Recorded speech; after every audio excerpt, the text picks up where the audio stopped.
Hi hi hello friends, చూస్తున్నారు కదా Charlapalli railway station satellite terminal. ఇది అతి భారీ ఖర్చుతో చేసిన, మరి వర్షానికి ఈదురు గాలులకి దెబ్బతిన్న చర్లపల్లి రైల్వే స్టేషన్ అయితే రీవర్క్ చేస్తూ ఉన్నారు. కొంచెం హాస్యాస్పదంగానే ఉంది. Cherlapalli Secunderabad 250C number bus కూడా వీడికి వస్తుంది. 250C నెంబర్ బస్సు చూసుకోవచ్చు.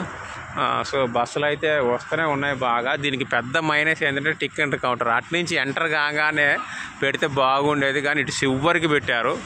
ఇంకో బస్సు వచ్చింది 71A/C అఫ్జల్గంజ్ ఉప్పల్ చెంగిచెర్లాట. సో బస్సులు కూడా చూసుకోండి, చాలా అయితే మెల్లిమెల్లిగా పెరుగుతూ ఉన్నాయి. కాకపోతే టైం పడుతుంది, ఎందుకంటే మన రాష్ట్ర ముఖ్యమంత్రి గారి మాటలు విన్నాం, నన్ను కాస్త తిన్నా కూడా రూపాయి లేదని. ఇంకా ఆయన ఇప్పుడు ఇటువంటి పరిస్థితుల్లో ఏం చేస్తాడు? సో మొత్తానికి అయితే ఇంకా రీవర్క్స్ అయితే జరుగుతూ ఉన్నాయి. ఇగో కొంచెం ఈ విషయంలో మాత్రం బాధాకరమే. ఇంత దీన్ని ఏమంటారు, ఇంటర్నేషనల్ లెవెల్లో కట్టింది ఇంత తొందరగా దెబ్బతినడం అనేది. చాలా పెచ్చులు ఊడిపోయినాయి మొత్తం అసలు ఈదురుగాళ్ళకి. సో వర్క్ చేస్తూ ఉన్నారు. ఎనీవే ఇక మనం ఏం చేస్తాం కానీ.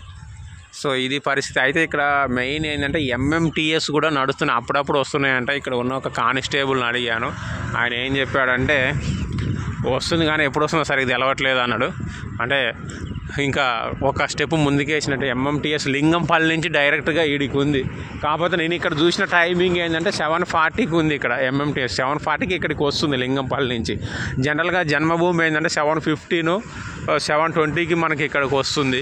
సో అదేమో 7:40కి వస్తుంది కాబట్టి అంటే మెయిన్ ట్రైన్, ఎందుకంటే జన్మభూమికి వైజాగ్ వరకు వెళ్తుంది కాబట్టి చాలామంది వెళ్తారు. సో ఆ రైలు ఎక్కడం కోసం ఉపయోగపడితే బాగుండేది, కానీ ఆ రైలు పోయిన తర్వాత MMTS వస్తే వరస్ట్ అనమాట, వేస్ట్. సో అది ఇన్ టైంలో ఇంకా ఒక 7 6:50 6:30 లోపు వేస్తే చాలా యూజ్ఫుల్ ఉంటుంది ఆ MMTS అనుకుంటున్నా. ఇంకా చర్లపల్లి విషయంలో మీరు ఏమేమి అనుకుంటున్నారో కామెంట్ చేయండి. ఇక బస్సులు అయితే మామూలుగా ఎంట్రన్స్ అక్కడ ఉంది, అక్కడి నుంచి అది దాటేసి ఇక్కడి వరకు కూడా వచ్చి ఆగుతూ ఉన్నాయి, అంటే టికెట్ బుకింగ్ కౌంటర్ దాటి. సో ఇట్స్ బెటర్ అన్నమాట. ఆటోలు కూడా ఇటే ఉన్నాయి ఇంకా. సో అవును, జనరల్గా ఆటోలు బస్సులు ఇక్కడికి రావు, ఎందుకంటే ఇక్కడ వర్క్ జరుగుతుంది కదా. ఈ వర్క్ జరుగుతుంది కాబట్టి అన్నీ ఈడిదానికి వేసినట్టున్నారు. సో ఎనీవే, సో ఇది ప్రస్తుతానికి Charlapalli railway station update, latest update. Thank you. ఇంకా మీకు ఏమైనా అడిషనల్ ఇన్ఫర్మేషన్ తెలిసి ఉంటే కామెంట్ చేయండి. Thank you, bye.